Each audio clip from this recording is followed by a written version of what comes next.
Bismillahirrahmanirrahim. Assalamualaikum warahmatullahi wabarakatuh. Saya Muhammad Gifari Fikri dengan NIM 204-22080. Sini saya akan menjelaskan analisis regresi berganda dengan SPSS dengan tema pengaruh korelasi antara efektivitas dan tingkat kehadiran siswa terhadap motivasi belajar pendidikan agama Islam di MAN 1 Yogyakarta. Efektivitasnya ini menjadi X1, yaitu variabel dan tingkat kehadiran siswa dan MAN 1 Yogyakarta. Konsep dasar analisis regresi berganda. Yang pertama, analisis regresi berganda bertujuan untuk mengetahui ada atau tidaknya pengaruh dua atau lebih variabel bebas terhadap variabel terikat. Yang kedua, uji T bertujuan untuk mengetahui ada atau tidaknya pengaruh parsial yang diberikan variabel bebas terhadap variabel terikat. Yang ketiga, uji F bertujuan untuk mengetahui ada atau tidaknya pengaruh simultan bersama-sama yang diberikan variabel bebas terhadap variabel terikat. Dan yang keempat, koefisien determinasi berfungsi untuk mengetahui berapa persen pengaruh yang diberikan variabel secara simultan terhadap variabel Y. Perumusan hipotesis. Perumusan hipotesis ada 4, yaitu hipotesis pertama, ada atau tidak pengaruh korelasi antara efektivitas terhadap motivasi belajar pendidikan agama Islam di MAN 1 Yogyakarta. Yang kedua, ada atau tidak pengaruh tingkat kehadiran siswa terhadap motivasi belajar pendidikan agama Islam di MAN 1 Yogyakarta. Dan hipotesis yang ketiga, ada atau tidak pengaruh korelasi antara efektivitas dan tingkat kehadiran siswa secara simultan terhadap motivasi belajar pendidikan agama Islam di MAN 1 Yogyakarta. Dan yang terakhir, dengan tingkat kepercayaan 95%, alfanya sama dengan 0,05%.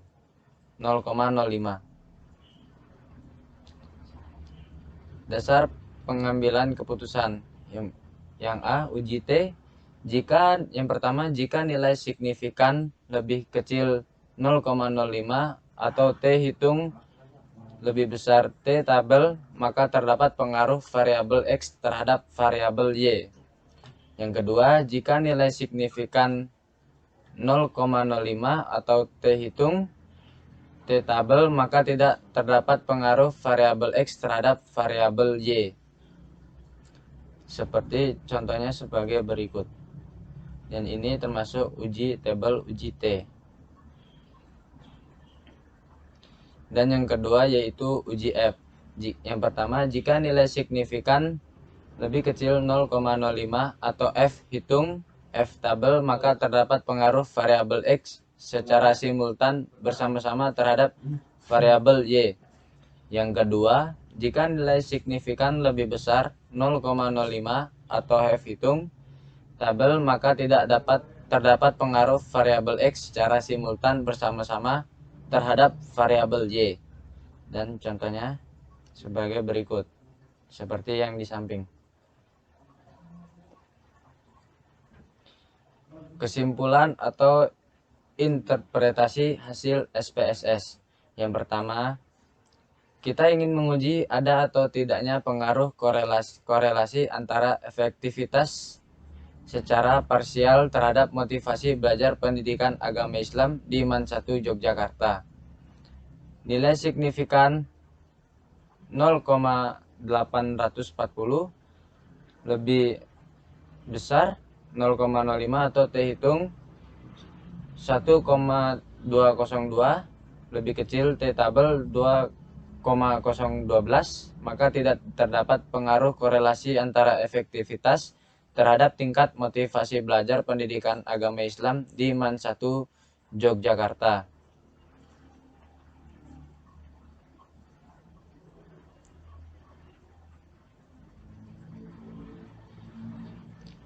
Dan yang kedua, kita ingin menguji ada atau tidaknya pengaruh tingkat kehadiran siswa secara parsial sendiri terhadap motivasi belajar pendidikan agama Islam di MAN 1 Yogyakarta.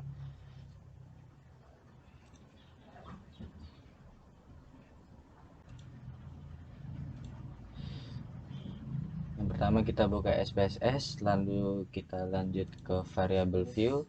Di sini saya sudah isi X1, X2, Y, dan desimalnya diturunkan menjadi 0. Nah, labelnya ini kita isi namanya korelasi. Kita copy. Lalu kita pindahkan.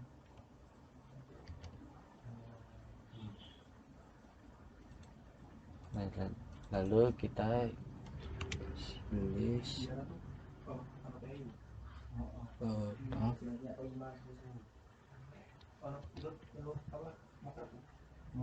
X1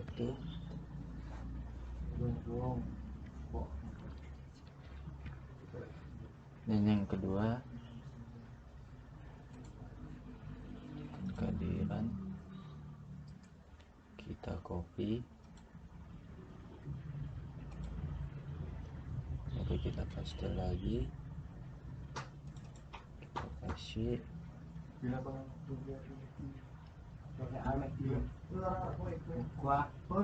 kalau besar kayak gini X2, maaf, X2 itu kan ekornya warna merah kan, bisanya X3 ya apa ular pohon bisanya paling tinggi. Oh bisa Panji TPJ belajar Y. Nah, lalu kita pindah ke data view, kita pindahkan angka-angkanya semuanya ini.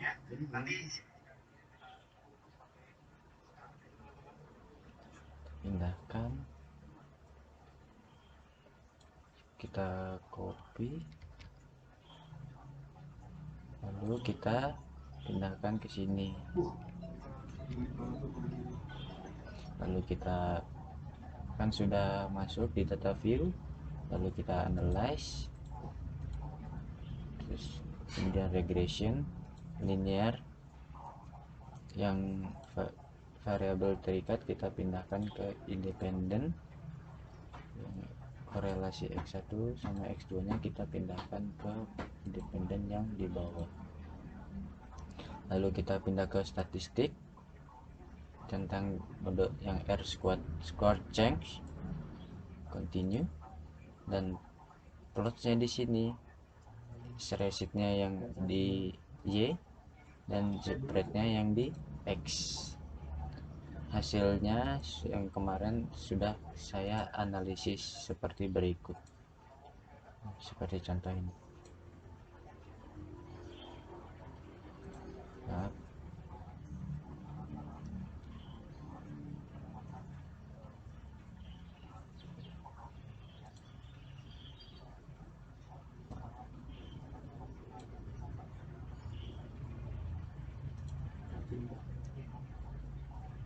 kita ingin menguji ada atau tidaknya pengaruh korelasi antara efektivitas dan tingkat kehadiran siswa secara simultan terhadap motivasi belajar pendidikan agama Islam di MAN 1 Yogyakarta. Nilai signifikan 0,000 lebih kecil daripada 0,05 atau F hitung 27,0,21, F table 3,191, maka terdapat pengaruh korelasi antara efektivitas dan tingkat kehadiran siswa secara simultan terhadap motivasi belajar pendidikan agama Islam di MAN 1 Yogyakarta. Kita ingin mengetahui koefisien determinasi atau berapa persen pengaruh korelasi antara efektivitas dan tingkat kehadiran siswa terhadap motivasi belajar pendidikan agama Islam di MAN 1 Yogyakarta. R square 0,785 kali 100% sama dengan 78,5%. Maka besarnya pengaruh korelasi antara efektivitas dan tingkat kehadiran siswa secara simultan terhadap motivasi belajar pendidikan agama Islam di MAN 1 Yogyakarta adalah 78,5%. maka dapat diasumsikan bahwa sekitar 21,5% sisanya adalah kekonsistenan. Mungkin cukup ini dari saya. Apabila banyak kesalahan mohon dimaafkan. Wassalamualaikum warahmatullahi wabarakatuh.